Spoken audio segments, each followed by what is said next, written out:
Welcome back, everybody, for another deep dive with us. Today, we're going to be looking at a story of wrongful conviction and then what happens after, after you're exonerated and how do you rebuild your life? It's an incredible story. This one really stuck with me. Yeah, and so this is the story of Richard Rosario. Yeah.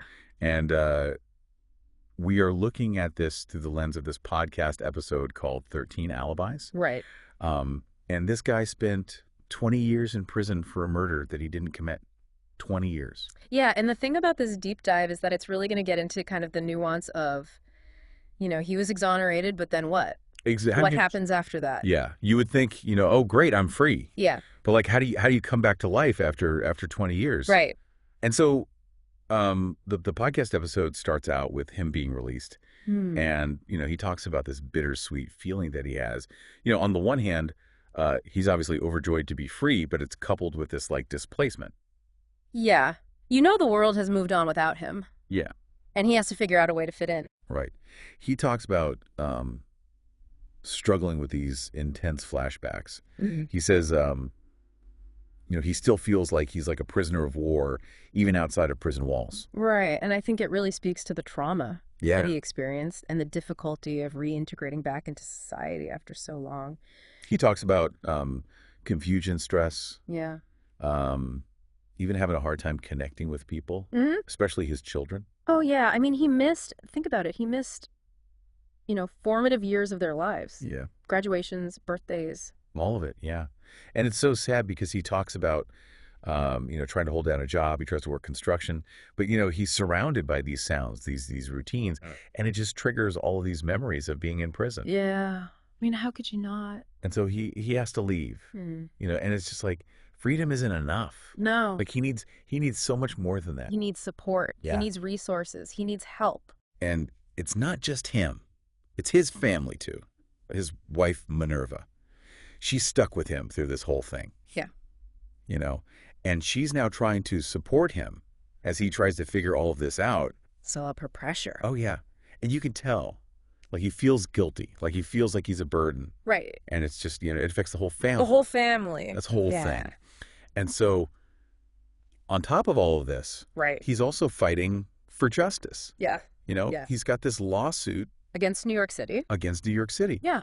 And there's all this evidence in the podcast that supports, that he's innocent. Like they say that there's irrefutable evidence placing him in Florida at the time of the murder. And his lawyers seem to think that they can prove intentional misconduct by the police, right, which is essential for this kind of case. Right.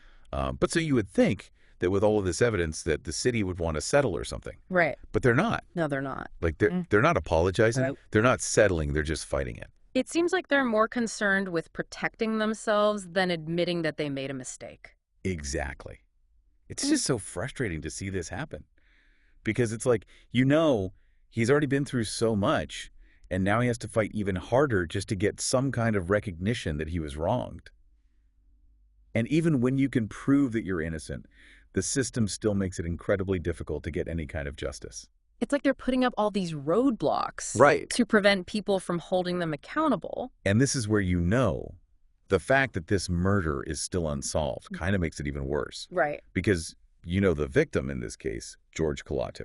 Apartment 12. Yeah, Apartment 12. This murder is still unsolved. And it seems like the investigation just stopped after Richard Rosario was exonerated. Yeah. Like they just wanted to close the book on the whole thing. Right. And move on. Which is just crazy to me because that means the real killer is still out there. Yeah. And nobody's looking for them. And he talks about this in the podcast. Like he's still so preoccupied with the case. Yeah. And he has all of these questions that are unanswered. And it's like the system has failed him in so many ways. Not only did they wrongfully convict him, but they also haven't done everything they can to find the real killer. And it's like he's carrying the weight of this injustice, both for himself and for the victim's family. It's really heavy stuff. It's a lot to carry. It's like he can't escape it, Yeah. And it's interesting because, the podcast talks about how he's reluctant to get like traditional therapy or any medical help. Oh, really? Yeah, he actually says that in the episode. Oh, he says, nobody's going to ever understand what I've been through. Oh, God. And it's just so sad to hear him say that. Yeah. Because, it just shows how isolated he feels. Right. And it really underscores the fact that, our current support systems for people who've been exonerated are just not enough. It's true. Yeah, you would think that there would be more specialized programs that would be tailored to, this very unique experience. Exactly. Of being wrongfully convicted and then coming back into society after so long. Yeah, and it's not just about addressing like the immediate trauma, but also, the long-term impact of this kind of experience. Right. And the anger and the mistrust. Exactly. And just all of these things that come with being robbed of 2 decades of your life. Yeah, and I think that's what this podcast really hits on is the fact that these are not just isolated incidents, right? This is a systemic issue that Yeah. needs to be addressed. Yeah. And speaking of that anger, he talks about that in the podcast. Oh, yeah. He talks about feeling this deep-seated rage that's not directed at any one person, Right. but at the system as a whole. Right, at the injustice Yeah. that he has endured. And you can hear it in his voice. Absolutely. It's like he's carrying the weight of this system's failure on his shoulders. Yeah, and he's still fighting, He is. I mean, on top of everything else, he's trying to rebuild his life. Yeah. He's got this civil lawsuit going on Yeah, he does. against New York City. And, the podcast doesn't get too much into the legal specifics of it, Right. but it's clear that financial compensation is a big part of what he's seeking. Yeah. And he deserves it. Of course. He lost, 20 years of income, 20 years of building a career, of creating a foundation.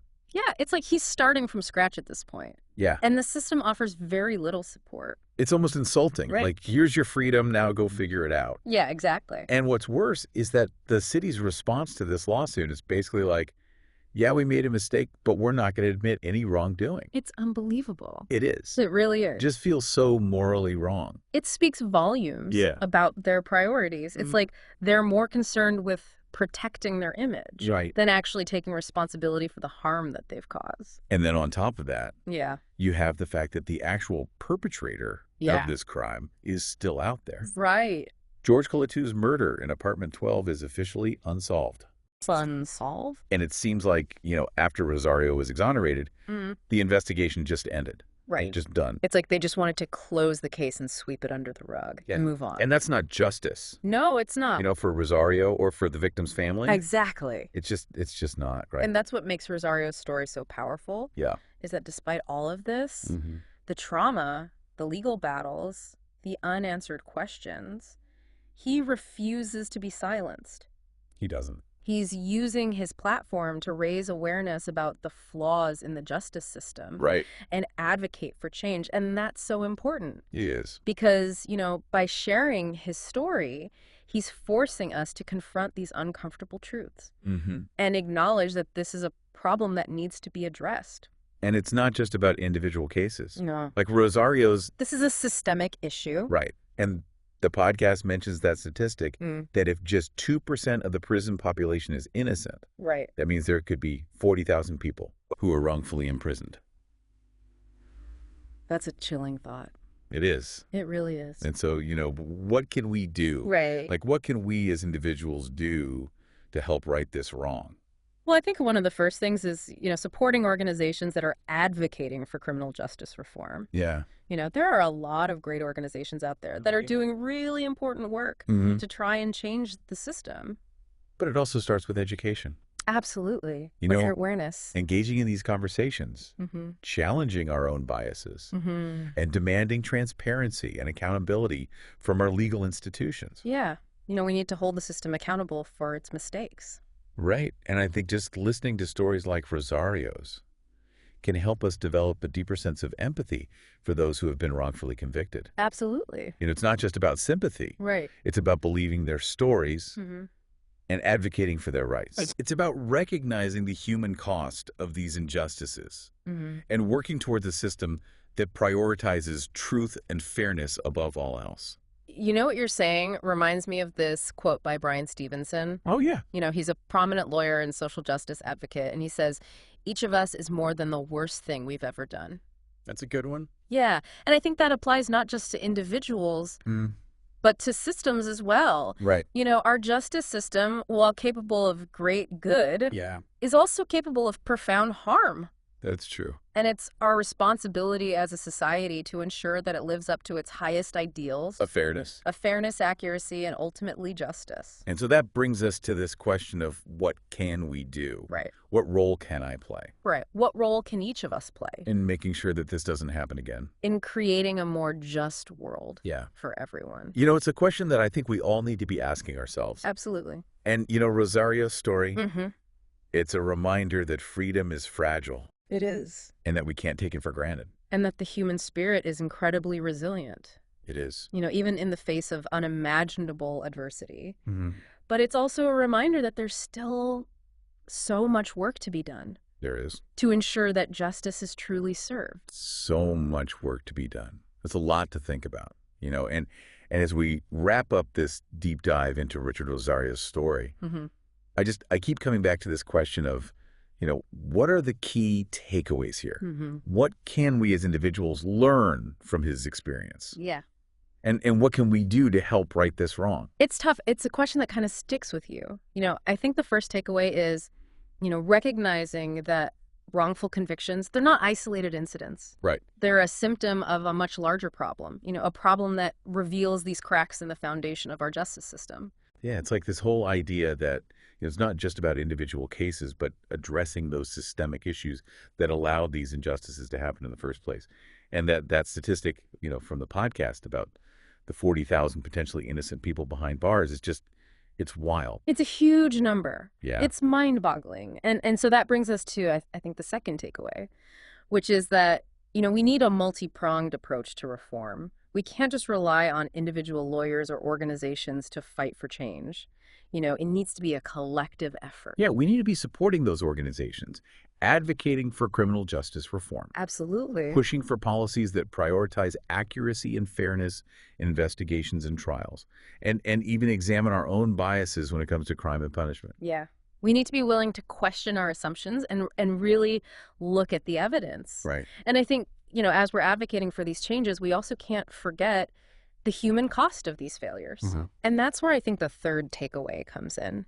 The importance of listening to and believing the stories of exonerees like Richard Rosario. Mm-hmm.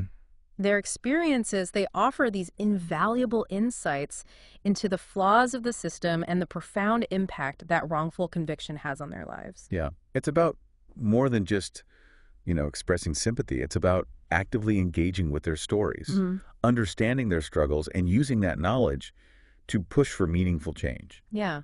And to make sure that these things don't happen again. This whole conversation makes me think of that quote by Brian Stevenson, that lawyer and social justice advocate. Yeah. He says, each of us is more than the worst thing we've ever done. And I think that applies not just to individuals, but to systems as well. That's powerful. I like that a lot. Yeah. Our justice system, while it can do a lot of good, it's also capable of immense harm. Yes. And it's up to us as a society to make sure that it lives up to those high ideals, Mm-hmm. Fairness and accuracy and ultimately justice. And it starts with each of us asking ourselves, what role can I play in making that happen? How can I contribute to a future where stories like Richard Rosario's are the exception and not the norm? It's a question we all need to be grappling with. We can't undo the past, but we can learn from it and work towards a future where justice is truly served. Well, this has been heavy, and I want to thank everybody for joining us for another deep dive. We hope this has given you a lot to think about and maybe even inspired you to take action. Until next time, keep learning, keep questioning, and keep fighting for a better tomorrow.